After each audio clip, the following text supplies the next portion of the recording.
Bonjour, aujourd'hui une vidéo de classe inversée pour vous expliquer la démocratie athénienne. Athènes est une des plus puissantes cités grecques et à partir du 5e siècle avant Jésus-Christ, elle se met à pratiquer la démocratie. La démocratie, c'est un régime politique qui signifie tout simplement que le peuple se gouverne lui-même, qu'il choisit ses lois, par exemple en votant. Pour pratiquer la démocratie, les Athéniens se réunissent sur la colline de la Pnyx.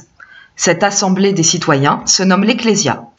On y trouve une tribune sur laquelle chaque citoyen peut monter et devenir orateur, c'est-à-dire expliquer ses idées, ses opinions devant tout le monde. Pour s'assurer des débats équitables et que chacun ait bien le même temps de parole, ils utilisent une horloge à eau nommée la clepsydre.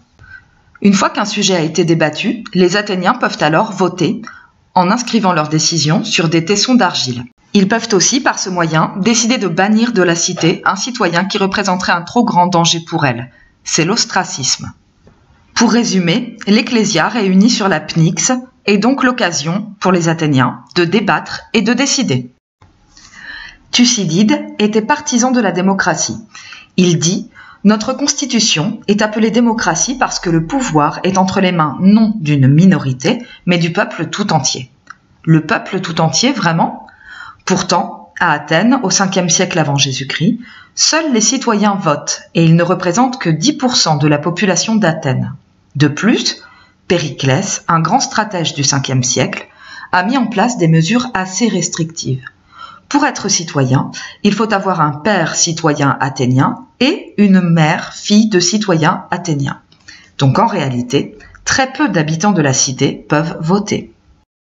Aujourd'hui, en France, nous vivons aussi dans une démocratie, mais elle est très différente de la démocratie athénienne du 5e siècle avant Jésus-Christ.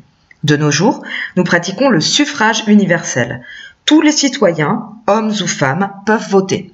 Et puis, nous ne votons pas aussi souvent que les citoyens athéniens de l'époque. Nous élisons, pour quelques années, des représentants qui, à leur tour, sont chargés de décider des lois. J'espère que cette vidéo vous a été utile et merci pour votre attention.